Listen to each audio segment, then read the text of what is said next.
So is it too soon to call this one of the most pivotal games in Raptors history?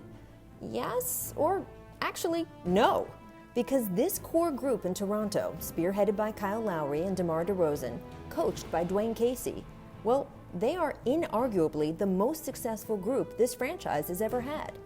Yet each time they've gotten even close to the promised land, they've been shut down, often specifically by LeBron James. And it hasn't been close. Not really. Sure, there was the conference finals 2 years ago that went 6 games. But if you go back and watch it, there's a lot of Cavaliers boredom and sloppiness there that makes you think if Cleveland had really buckled down, it could have been a sweep. Last year, it was a sweep. And plenty of folks up here wanted to just tear everything apart, go back to the bottom of the mountain and try to rebuild with a stronger foundation. Instead, the Raptors brain trust picked a different approach. Instead of ripping up the roster, they ripped up the playbook, radically changing their systems and swapping out role players to fit their new style. This took no small amount of work. Players spent hours in the gym honing their outside shots. Team practices became grueling marathons to retrain old habits.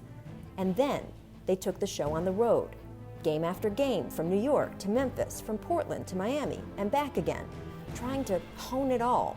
Nearly a year spent trying to prepare for this one moment when it came around again. And when it finally did come around, well, they snarfed it. There's really no other way to describe Game 1, when Toronto missed 12 straight shots down the stretch to let the Cavaliers steal a win in overtime.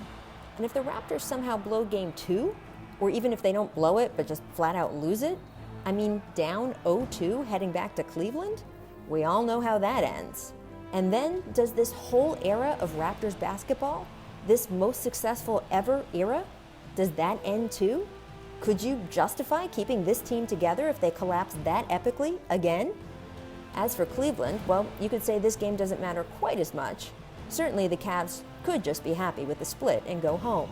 Except every game this team plays this postseason is crazy important, because it's not just a fight to advance, but to keep LeBron James from leaving in free agency. It is hard to see LeBron staying in Cleveland if this team gets tossed in the second round. But if the Cavs can get up 2 games tonight, turn this into a quick series, maybe even get a little rest before the conference finals, well, all of a sudden the hope of getting back to playing for a trophy in June looks a lot more promising. So yeah, this game matters. Everyone has something to play for. We'll just have to see who plays bigger when the moment arrives. So huge stakes tonight, guys. Tracy, how do you think the Raptors are going to respond coming in tonight? Because for the last 24 hours, they've said the right things. They've said they're not too in their heads, that, hey, we got good shots, we just got to make them. Do you buy any of that? I buy it. If I'm a player, especially after Game 1, what transpired, I'm going back. We're looking at film. And I feel good about my chances in Game 2. I'm encouraged. You talk about a team that missed 12 straight shots down the stretch and had a chance to win the game. LeBron didn't quite, play well to his standards, but I think they did a great job defensively on him. And they only lost by 1 point. So they should feel encouraged, come back.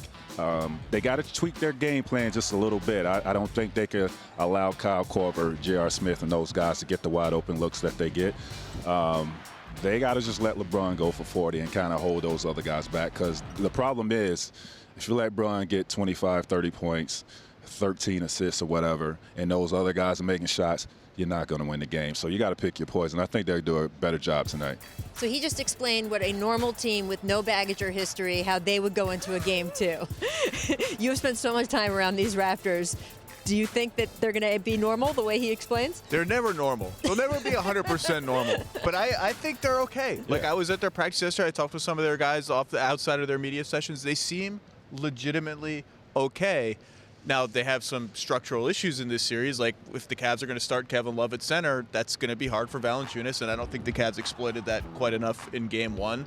I want to see the Raptors come out and play fast and loose. In that first half, when they got the lead, they were pushing after every miss. Lowry was running into trail threes, and then they got lured into a slow, half-court Cleveland kind of game, and they can't win that game. Right. And look, everyone talks about if it's tight in that third or fourth quarter, What do you guys feel like the mentality is going to be of a Kyle Lowry, of DeMar DeRozan? Because we've just talked about how big the stakes are. They know if they lose this game, you're not just talking about, hey, it's very unlikely you could win the series, but if you go on and get kicked out in the second round, this whole era of Raptors basketball is, I mean, there have to be major changes, right, Trace? Yeah, these guys have to attack. I mean, they can't hold back, and a lot relies on these two guys. You can't really just rely on your bench guys to carry you. I mean, if it's close in this game, those two guys, being the leaders of this team, I look for them to take over this game, be more assertive on the offensive end. Kyle has to do a better job of attacking, especially when LeBron gets on him. Like, you can't be passive. Go at him right away and try to get fouls on him. Try to draw. I mean, because I feel you could get past LeBron. Just make plays, the right plays, and don't be so careless with the ball. LeBron is just so much bigger than him, though. Like, if he gets past him, LeBron is going to get ready to block his shot from behind. But I thought Kyle made a good point at practice. He said, I can't. It's not just he passed up some shots, right. But he said, I got to keep running around. I got to make him run around screens. I got to, even when I don't have the ball, I got to make him run and then maybe get him switched off me. So there's stuff they can do. DeMar will shoot. Like, to your original question, DeMar will shoot. I don't worry about DeMar. Kyle, with LeBron on him, I think he got a little freaked out, and I want to see how he responds in game 2. Man, this is fascinating tonight.